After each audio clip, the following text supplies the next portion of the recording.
సరే, ఈ పాటల ప్రయాణంలో మీతో పాటు మొదలుపెట్టిన వాళ్ళు తేజ అండ్ కులశేఖర్, వీళ్ళిద్దరి గురించి తెలియాల్సిన అవసరం ఉంది. ఎందుకంటే రెండు ఎక్స్ట్రీమిటీస్, మీరు నార్మల్ అండ్ న్యూట్రల్.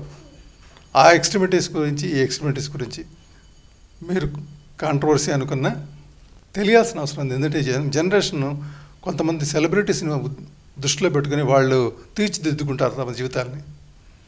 అది సక్సెస్ఫుల్ కానివ్వండి, ఫెయిల్యూర్ కానివ్వండి, ఎదుటి కానీ. ఫెయిల్యూర్ అయితే ఒక ఫెయిల్యూర్ ఎగ్జాంపుల్ని దృష్టిలో పెట్టుకుంటారు, సక్సెస్ అయితే సక్సెస్ని దృష్టిలో పెట్టుకుంటారు. వీళ్ళ జీవితాల్లో మార్పుల్ని మీరు చూసిన వాళ్ళు. తేజ గారి విషయానికి వచ్చేసరికి హీఈస్ మై గురువు అండి. ఏ రకంగా చెప్పినా నాకు అంటే పాట అనే దానికి గౌరవం ఉండాలి అని నా నరనరాల్లో సీడేసిన వ్యక్తి తేజ గారు.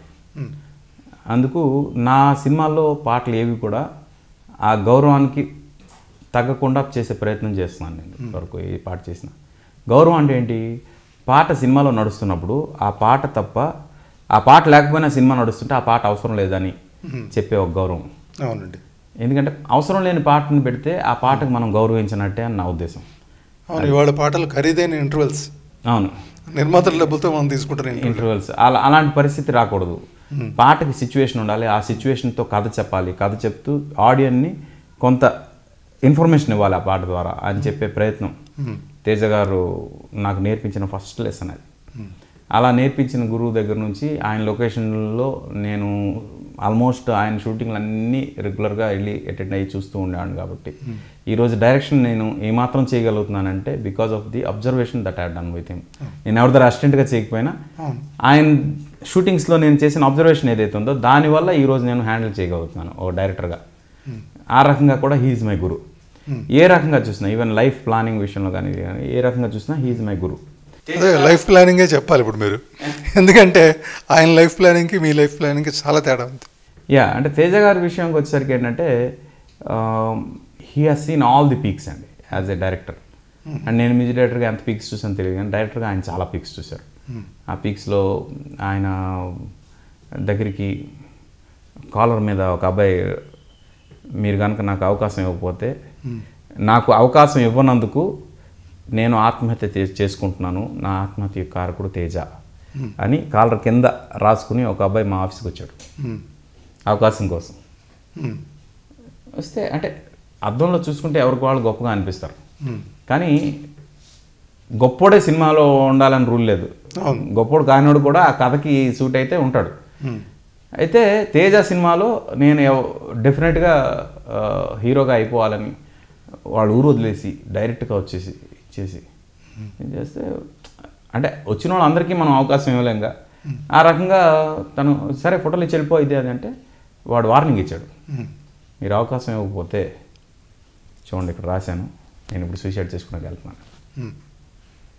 ఇంకా వెంటనే నిజంగా వాడు సూసైడ్ చేసుకుంటే వాడి లైఫ్ని కండమ్ చేసిన మనం అవుతాం. వాళ్ళ పేరెంట్స్ ఎంత హోప్స్తో వాడిని పెంచారు, ఎంత హోప్స్తో ఇచ్చేశారు.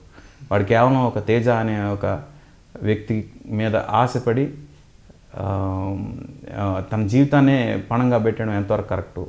నా తేజ గారు ఇమ్మీడియట్గా వాడిని లోపలికి తీసుకొచ్చి కూర్చోబెట్టి పోలీసులు పిలిపించి పోలీసులతోటి వాడు ఊరికి పంపించి డబ్బులు ఇచ్చి ఊరికి పంపించి ఇచ్చేశారు. లేదంటే it will become a very big issue for us. అలాగా జరిగిన తర్వాత హీ స్టార్టెడ్ సీయింగ్ పీపుల్. అంటే తన సక్సెస్తో ఆడుకున్న వాళ్ళని చూశాడు, తన సక్సెస్ని వాడుకున్న వాళ్ళని చూశాడు. అన్ని రకాలు చూసిన తర్వాత he wanted to become something. కొన్ని చోట్ల తేజలాగా ఉండాలి, కొన్ని చోట్ల రూడ్గా ఉండాలి, కొన్ని చోట్ల సాఫ్ట్గా ఉండాలి అనేది ఆయన అర్థం చేసుకుని ఆ తేజలాగా ఉండాలి అనే ప్లేస్లు ఏవైతే ఉన్నాయో ఆ ప్లేసుల్లో మేము ఉన్నాం. అంటే మా దగ్గర తేజానే. మా సర్కిల్ దాటిన తర్వాత బయటకు వచ్చేసిన తర్వాత వీళ్ళ దగ్గర సాఫ్ట్గా ఉండాలి, వీళ్ళ దగ్గర రూడ్గా ఉండాలి, ఇలాంటి ఇవేవైతే ఆయన సర్కిల్స్ క్రియేట్ చేసుకున్నారో ఆ ప్రాసెస్లో అంటే వచ్చిన పేరుని కానీ అలాగే డబ్బుని కానీ కాపాడుకోవాల్సిన పరిస్థితి వచ్చినప్పుడు he was rude with few, he was soft with few. అలాంటి పొజిషన్స్ వచ్చినప్పుడు ఆయన